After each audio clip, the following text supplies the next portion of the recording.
Vamos abrir em Êxodo, no capítulo 22.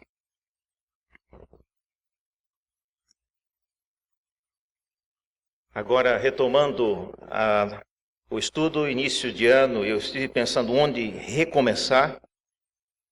E olha só, eu vou recomeçar em Êxodo, capítulo 22, falando da legítima defesa, segundo a Bíblia. O que é que a Bíblia fala sobre o direito de legítima defesa? Esse texto que nós vamos ler, ele intencionalmente fala exatamente sobre isso. Qual é a posição de Deus em relação ao direito que o cidadão tem de defender-se, e nos termos que nós vamos ver aqui.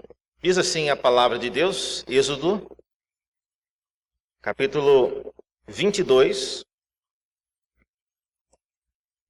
versículos 2 e 3 inicialmente. Nós vamos ver outros versículos, mas aqui é um bom começo. Diz assim: se um ladrão for achado arrombando uma casa e, sendo ferido, morrer, quem o feriu não será culpado do sangue. Se, porém, já havia sol quando tal se deu, quem o feriu será culpado do sangue. Neste caso, o ladrão fará restituição total. Se não tiver com o que pagar, será vendido por seu furto. Até aqui a palavra de Deus. Vamos orar? Abra nossos olhos, ó Deus, para entendermos a Tua palavra. Precisamos disso, porque sem o Teu Espírito, o mesmo que a inspirou, não temos como entendê-la do jeito que o Senhor quer. Pedimos isso em nome de Jesus. Amém. Irmãos, o nosso país iniciou uma nova etapa com o conhecido decreto que autoriza a posse de armas por um cidadão comum. Dentre as razões que foram apresentadas para isso, um elemento foi muito repetido, que é o chamado direito da legítima defesa do cidadão de bem. Isso foi uma coisa repetida várias vezes. Na teoria, o cidadão de bem, que é um termo utilizado para distinguir o cidadão de bem daquele que é o assassino, que é o ladrão, que é o arrombador e assim por diante. Então, na teoria, esse cidadão de bem agora terá como defender a si mesmo e os membros da sua família no eventual assalto ou uma agressão contra os seus. Eu me lembro que na ocasião da famosa assinatura do decreto, alguém dentre os entrevistados, eu não me lembro quem foi e não vem ao caso agora, mas ele citou um provérbio, e o provérbio, segundo ele, dizia o seguinte, abre aspas: é melhor, referindo-se a ter armas, é melhor ter e não precisar usar, do que precisar usar e não ter, fecha aspas. Essa foi a entrevista que a pessoa havia dado. Eu não quero e eu não preciso defender e nem explicar a validade e as questões morais envolvidas no decreto que foi assinado pelo nosso presidente. O meu objetivo nesta noite é falar a partir da Bíblia. O que é a Bíblia? Como é que Deus, quando teve que lidar com essa situação, quais foram os termos que ele estabeleceu para definir o que é, o que não é, quais são as consequências do cidadão, e agora com respeito à Bíblia, o cidadão cristão, o cidadão temente a Deus, como é que ele deve reagir em relação a essa questão da legítima defesa. E é bom lembrar, preste bem atenção nisso, é bom lembrar que as leis contidas no Antigo Testamento, essas que eu acabei de ler, presta atenção, elas não valem para nós hoje como sendo os 10 mandamentos. Os 10 mandamentos valem para nós, para todas as pessoas da face da terra em todo o tempo. Essas leis que eu acabei de ler para vocês aqui a respeito do ladrão que arromba a casa e faz todas essas coisas, elas não valem diretamente lendo e aplicando para os nossos dias. E se você está assustado com essa minha afirmação, deixa eu lhes dizer mais. Ela não valia nem para o povo de Israel em todo o tempo no Antigo Testamento. Quando Israel esteve, por exemplo, exilado na Babilônia, a lei que valia não era mais a lei de Deus. Lá eles tinham que obedecer às leis dos babilônicos. Lá no exílio, depois que a Babilônia foi conquistada pelos persas, mudou mais uma vez a lei. Agora não é mais a lei dos babilônicos, agora já é a lei dos persas. E eles nem saíram do local, mas o dominador foi que mudou. Vieram novas leis. E mesmo durante o período que eles estavam na chamada Terra Prometida, algumas dessas leis aqui, depois vocês podem ver com mais calma, mas Deuteronômio 17:14, começa uma lei dizendo assim: quando entrares na terra que te dá o Senhor teu Deus, e a possuíres, e nela habitares, e disseres, estabelecerei um rei sobre mim, então, veja que essa lei é um exemplo de leis que não valeria até que eles habitassem na terra que o Senhor havia lhes dado. O que aconteceria 40 anos para frente. Então, nem toda lei que nós lemos no livro de Êxodo pode e deve ser diretamente aplicada para cidadãos morando na cidade de São Paulo em 2019. A gente tem que ter isso em mente, não é uma coisa tão simples assim. De modo que, à exceção dos 10 mandamentos, a lei de Deus, ela precisa ser aplicada segundo os preceitos, as lições que nós aprendemos no modo como Deus lidou com seu povo no passado. Aí sim, tem muita coisa para aprender, porque nós estamos aprendendo sobre Deus, não mais sobre a lei. Nós estamos aprendendo sobre o Deus que conduziu seu povo em tempos diferentes, em locais diferentes, e Ele deu esse tipo de lei. Eu lembro de ler num livro de história do Brasil, do período colonial, algumas leis de empresas que trabalhavam com pessoas, proibiam coisas que hoje a gente pensa que são absurdas, né? Coisas, por exemplo, o funcionário não pode assobiar na hora que está trabalhando. A gente pensa, qual o problema de assobio? Uma pessoa assobiando é uma coisa. Se todo mundo que resolver assobiar, vai virar um pandemônio isso aqui, não é mesmo? Porque uns sabem assobiar, outros não sabem, aí vai virar uma confusão. De modo que, quando você olha e você vê o tipo de lei que foi feita, você acaba entendendo um pouco o caráter de quem deu a lei. Então, é esse o objetivo nosso, entender como é que Deus, Ele definia, Ele entendia, Ele aplicava o conceito da legítima defesa.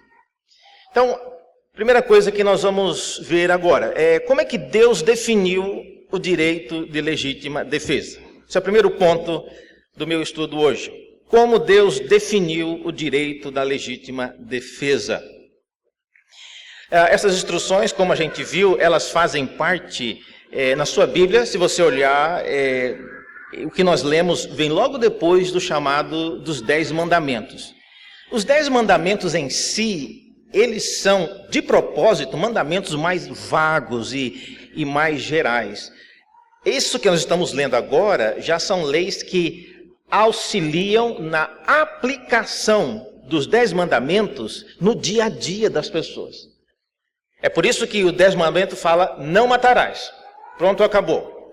Agora já tem situações. Se, porém, acontecer assim, assim ou assado, aí já é uma nova aplicação. Então, isso que nós estamos lendo aqui faz parte de um trecho onde os 10 mandamentos começam a ser aplicados na sociedade israelita do mundo antigo, não para a nossa igreja hoje, nós estamos aprendendo de tabela. Mas olha só, capítulo 21, antes de nós chegarmos no nosso texto, Êxodo 21, pegando já o assunto em termos gerais, é sempre bom deixar claro, Êxodo 21, 12, Deus ele fala claramente, abertamente, sem restrição, quem ferir a outro, de modo que este morra, também será morto. Então, antes da gente entrar nessa questão da legítima defesa, entenda que a lei vem pontuando algumas coisas. O mesmo capítulo, se você for no versículo 13, já começa a criar alguns conceitos e contextos em que a legítima defesa pode acontecer. Êxodo 21, 13 é dito assim: se porém, se não lhe armou ciladas, mas Deus lhe permitiu cair em suas mãos, então te designarei um lugar para onde ele fugirá. Versículo 14, se alguém vier maliciosamente contra o próximo, matando a traição, tirá-lo-ás até mesmo do meu altar, para que morra. Veja, a Bíblia então, ela não coloca de maneira cega a questão da legítima defesa, mas ela faz essas considerações. Ela mostra que há situações distintas e estes casos mencionados aqui iniciam o assunto mostrando que Deus, ele é, sim, responsável pela vida, pelo derramamento de sangue, e ele está atento a essas coisas. De modo que o texto que nós lemos, Êxodo agora 22, de 1 a 4, ele contém essa expressão bastante clara, não é mesmo? Êxodo agora 22, versículos 2 a 4. Se um ladrão for achado arrombando uma casa e, sendo ferido, morrer, sublinha essa expressão aí, sendo ferido, morrer. Vocês devem já ter a situação que é notória agora recentemente, aquele cidadão que resolveu defender a Anna Hickman. Ele aparentemente imobilizou o agressor e depois matou o cara. E na ocasião, a atitude dele não foi vista pela justiça como legítima defesa e ele inclusive foi condenado. Agora, recentemente, revisto o caso, outras coisas foram levantadas e a situação mudou. Mas é importante você entender então o que é que está acontecendo quando você se propõe a defender alguém. Como isso será visto diante daqueles que têm autoridade de sentenciar, de castigar, será visto como legítimo ou não. O primeiro caso aqui, então, Êxodo 22, no versículo 2, é a situação onde a pessoa morre. O ladrão estava arrombando a casa e o dono da casa, ou alguém da casa, foi se defender e acabou ferindo de morte o ladrão. Nesse verso, o cenário ele mostra então que há uma distinção entre a pessoa ser ferida durante o dia e a pessoa ser ferida durante a noite. Segundo o versículo que nós lemos, se o ladrão fosse morto antes do sol nascer, a pessoa, o dono da casa, ele não teria culpa de sangue sobre o que aconteceu. Sol nascido é outra história. Essa diferença entre o sol nascido e o sol posto, ela não faz parte do Código Penal brasileiro. Para vocês terem uma ideia, o Código Penal brasileiro, no artigo 25, ele define legítima defesa nos seguintes termos. Olha só. Entende-se em legítima defesa quem, usando moderadamente dos meios necessários, repele injusta agressão, atual ou iminente, a direito seu ou de outrem. Não fala nada de se é de dia, se é de noite, se tinha luz, se tinha sol, não entra nesse detalhe. Mas Deus, quando tratou disso, ele colocou essa consideração. E a pergunta é por quê? Qual a diferença de a pessoa roubar uma casa durante o dia e roubar uma casa durante a noite? Se a pessoa morreu, não vai fazer diferença se foi de dia, se foi de noite. Ela está morta. Mas para quem matou faz diferença. Isso na cabeça de Deus para as pessoas do mundo antigo. Qual é a diferença? Qual a razão dessa distinção? A primeira diferença que Deus coloca é por causa da possibilidade de ver, de identificar o assaltante. Na sociedade de Israel, a questão da testemunha era muito importante. E uma pessoa que testemunhava num tribunal, diante dos juízes, ela fazia um juramento de estar falando a verdade. E havia, sim, esse senso de responsabilidade comunitária. E as pessoas, elas faziam denúncias, elas testificavam. Então, sendo de dia, haveria possibilidade de alguém mais ter visto, de alguém mais ter observado, e o papel das testemunhas aí era muito importante. Eu lembro que eu morei uma ocasião numa casa, isso em outro lugar, em outro país, e era uma casa que tinha, entre uma casa e outra tinha um gramado bonito entre as casas, talvez a largura dessa igreja aqui. Não havia razão porque uma pessoa não poderia passar entre uma casa e outra para ir cortar caminho para ir para outra, a rua de baixo. Grama cortada, as árvores bonitas. E uma ocasião, eu lembro que tinha dois rapazes que começaram a acostumar a cortar caminho e passar por ali. Bom, eu não achei nada de errado com isso. Mas um vizinho que era americano, ele ficou incomodado e ele ligou para a polícia só para dar uma conversada com os rapazes. E a conversa foi mais ou menos nesses seguintes termos. Olha, vocês estão passando por aqui, aqui não é rua, vocês não estão fazendo nada de errado, vocês não cometeram nenhum crime, não tem nenhuma placa aqui dizendo não passe por aqui, mas não é costume dessa cultura você caminhar num perímetro muito próximo dentro da propriedade de alguém. Pode haver crianças por aqui, pode haver várias coisas disponíveis por aqui, de modo que se alguém levantar alguma acusação um dia de que uma criança foi molestada, de que uma coisa sumiu, vocês dois vão ser o primeiro a ser consultados. Vocês querem continuar passando aqui? Nunca mais eles passaram. De modo que essa ideia de você poder ver o que está acontecendo era um fator importante na lei de Deus. Tá certo? É por isso, não vamos entrar no caso aqui, que aquele conceito de não deixar pousar o sol sobre a sua ira tem um pouco a ver com isso. Porque é o período em que você pode resolver alguma coisa. O sol se pôs, figuradamente criou um novo cenário. E nessa questão era importante. Hoje em dia, as cidades à noite têm luz, irmãos. Qualquer rua, a menos que alguém jogou uma pedra na luz da rua de você, mas as ruas são iluminadas. Então veja, o que valia para Israel no mundo antigo não pode ser diretamente aplicado para os nossos dias hoje. Nós temos que tirar algumas lições. Mas essa é a primeira razão, a possibilidade de ver, identificar o assaltante. A segunda razão porque Deus fazia essa distinção tem a ver com a possibilidade de gritar por socorro e pedir ajuda.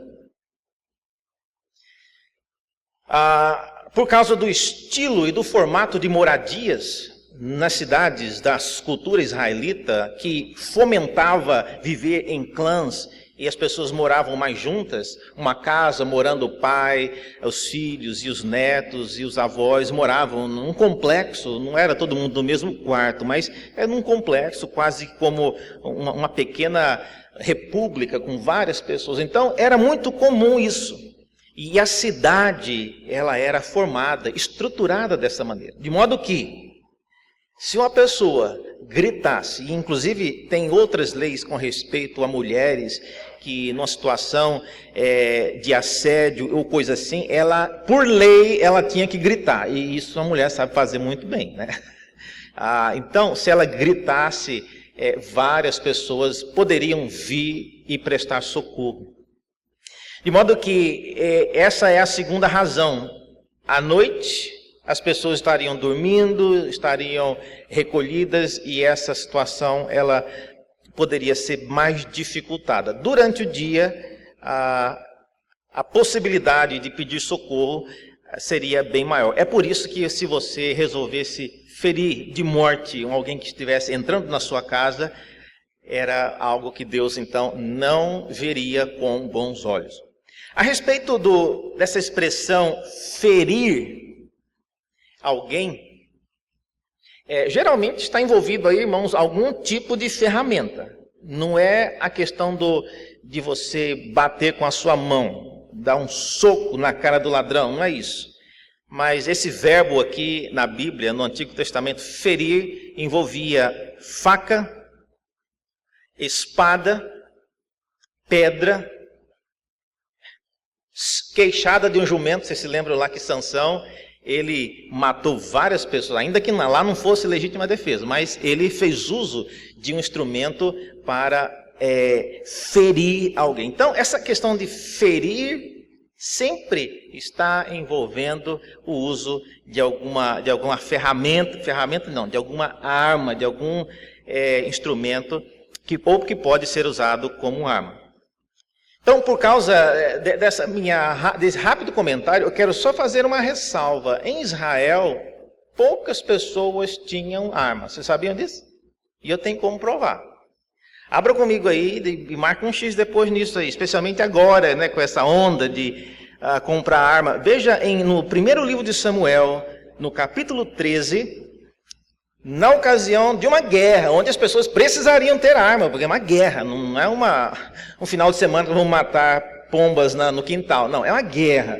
As pessoas precisariam ter arma, e olha o que aconteceu nessa ocasião. 1 Samuel, capítulo 13, versículos 19 em diante. É dito assim: ora, em toda a terra de Israel nenhum ferreiro se achava, porque os filisteus tinham dito para que os hebreus não façam espada nem lança, pelo que todo Israel tinha de descer aos filisteus para molar a relha e o seu arado, e a sua enxada, e o seu machado, e a sua foice. Os filisteus cobravam dos israelitas 2/3 do ciclo para amolar os fios das relhas e das enxadas, e 1/3 de um ciclo para amolar machados e aguilhada. E sucedeu que, no dia da peleja, não se achou nem espada, nem lança na mão de nenhum do povo que estava com Saul e Jonatas. Porém, se acharam somente, com Saul e Jonatas, o seu filho. Veja, e como eu disse, a situação de guerra. Os povos estão vindo para invadir Israel. Não tinha ninguém. E às vezes a gente acha meio que irônico até Davi ir lutar com uma funda. Não é que Davi ele não sabia mexer com a espada, é porque não tinha, irmãos. E olha, se alguém sabido manusear bem uma funda, consegue fazer proezas. De modo que, embora havia a possibilidade, legalmente Deus dava a oportunidade da pessoa usar e fazer a sua legítima defesa, na prática, em Israel, quase ninguém tinha armas por causa do opressor que não deixava usar. Então, tinha lá uma enxada, vamos amolar só a metade dela, que se amolar inteira, olha, um cara com enxada, ele pode fazer aquilo virar uma arma perigosa. Como é que a Bíblia, então, resumindo isso aqui, esse primeiro ponto, como é que ela define isso? A definição, ela é simples, irmãos.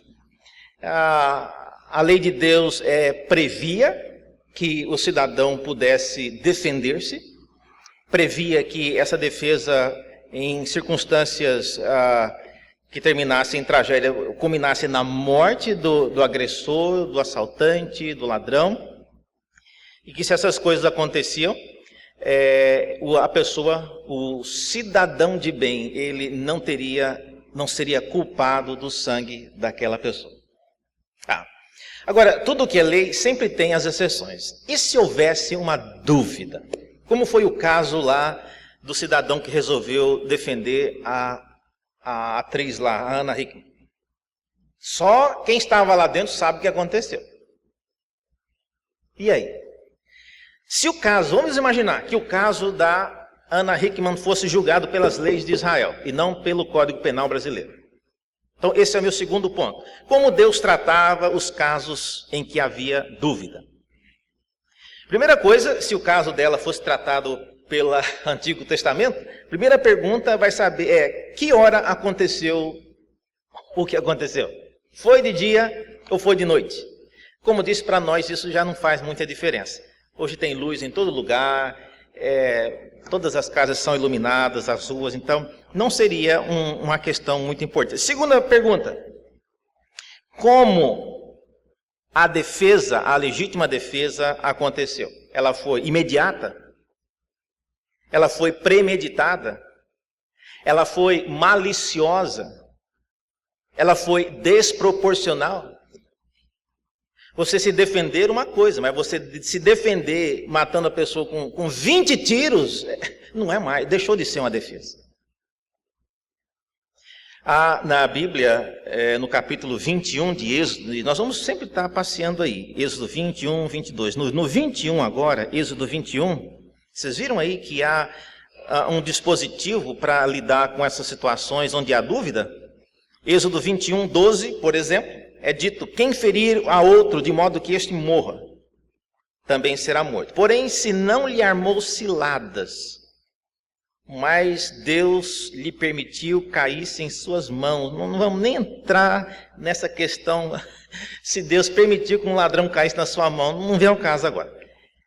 Mas, se for o caso, Deus designará um lugar para onde ele fugirá.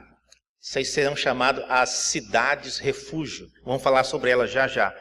Agora, diz o texto: se alguém vier maliciosamente contra o próximo, matando-o a traição, aí sim, nem se ele grudar, diz o texto, no meu altar. E isso era um gesto pedindo misericórdia. Quando a pessoa, um dos irmãos de Salomão, quando viu que ele iria ser morto, ele foi e agarrou lá nas pontas do altar. E aí foram avisar para Salomão: seu irmão está lá, agarrado no altar. E Salomão: pode arrancar de lá, que ele vai morrer. Então esse era um gesto simbólico de alguém pedindo misericórdia. Quando essas coisas aconteciam, irmãos, era dito que a pessoa era levada para uma cidade refúgio, onde ela poderia aguardar o julgamento, ela poderia aguardar o caso dela ser tratado. Não sei quantos já leram a Bíblia recentemente, mas há vários, pelo menos 9 lugares na Bíblia que fala sobre esse tal de cidade refúgio.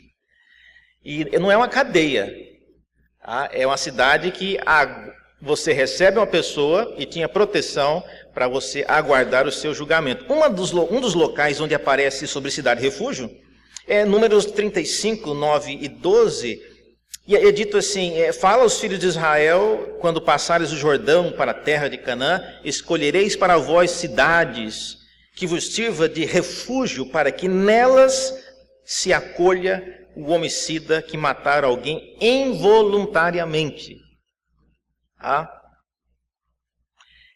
E a pessoa, é dito aqui que essa pessoa, ela está nessa cidade de refúgio para fugir do chamado do vingador do sangue da pessoa que morreu. Esse é um termo complicado, porque quem é o nosso vingador? Quem é que vinga o sangue da pessoa que morreu? A pessoa denominada aqui como vingador de sangue, no contexto do Antigo Testamento, e mais uma vez, o que está no Antigo Testamento não pode ser aplicado diretamente para nós, mas no caso, o vingador de sangue era alguém, membro da família. Um tio morreu, o sobrinho poderia ser. Um filho morreu, o pai poderia ser o vingador do sangue. E na situação, num tribunal em Israel, vamos imaginar que o marido tivesse sido assassinado, a esposa, ela teria, eu não sei se é um privilégio, mas teria a chance. Era legalmente dada a ela a chance, se a morte fosse, por exemplo, por apedrejamento. Aqui, a primeira pedra é a esposa que vai atirar sobre a pessoa que foi sentenciada de morte. Então, era um costume cultural da época, não se aplica aos dias de hoje, mas havia sim no Antigo Testamento. O que disso podemos aplicar hoje para nós? Podemos aplicar, irmãos, que Deus, ele é o nosso vingador. A vingança pertence a Deus. Há um caso na Bíblia, quando Caim matou Abel, não tinha ninguém para ver, porque só tinha os dois e os pais Adão e Eva. Bom, não tinha testemunha, ninguém viu, os únicos dois que estavam lá, Caim chamou Abel para passear no campo e lá ele matou o seu irmão. Bom, a Bíblia diz que Deus abordou Caim e disse: olha, o que você fez? Porque o sangue do seu irmão está clamando para mim. Então, Deus, irmãos, ele não precisa de testemunha, ele não precisa de luz do sol, ele sabe quem fez o que, quando, como e onde. Mas é para a nossa instrução que essas coisas acontecem. E esse exemplo de Caim e Abel mostra que Deus, ele é o nosso vingador. É ele quem vinga as injúrias e as coisas que são feitas contra o povo de Deus. Finalmente, como é que nós podemos então aplicar alguns desses princípios para o Brasil hoje? Já que, como eu disse, nem todas as leis que estão no Antigo Testamento, elas podem ser aplicadas diretamente ao nosso contexto. Quais são alguns princípios que nós podemos aplicar para o nosso Brasil hoje? Primeiro princípio: a vida humana deve ser preservada sempre, antes de se preservar bens pessoais ou animais. A vida humana vem primeiro. E a vida humana, a vida do ser humano, se por nenhuma outra razão, ela carrega a imagem do Deus Trino sobre si. E é por isso que Deus, ele é extremamente preocupado com aqueles que derramam o sangue inocente. Então, esse é um princípio que a gente aprende com o Antigo Testamento e que vale para nós hoje. A legítima defesa para salvar uma linda samambaia que era da sua avó não é legítima defesa. Deixa a samambaia. Legítima defesa para salvar a sua coleção de discos também não é legítima defesa. Legítima defesa, segundo a Bíblia, tem a ver com salvar vidas. Bens vêm em segunda instância. Estamos falando de pessoas humanas. Segundo princípio que a gente aprende com essas leis de Êxodo para o Brasil hoje, é de que a legítima defesa não deve ser nem entendida e nem usada como vingança. Às vezes você já prepara uma situação que o ladrão que arrombar a minha casa, ele vai ser eletrocutado, ele vai ser mordido por um cachorro Rottweiler, ele vai receber 17 tiros de... Não, aí não é legítima defesa. Você está armando, quase aquela situação daquele filme Esqueceram de Mim, não é mesmo? Não é isso, irmão. Legítima defesa, há um senso de responsabilidade. Em termos gerais, como eu disse, o nosso vingador é Deus. E hoje, no Brasil, quem é o nosso vingador? Se alguém entrar na sua casa e ameaçar a sua família ou pessoas da sua família, quem está constituído na obrigação e na tarefa de vingar o sangue inocente? É o Estado, não é responsabilidade sua. Era um amigo, estava lá A defesa da sua família tem a ver com algo que é feito contra você. Tem gente que ouve um tiro, sai correndo para ver o que foi, para procurar saber que se for alguém conhecido, vai atrás e matar. E cuidado com isso.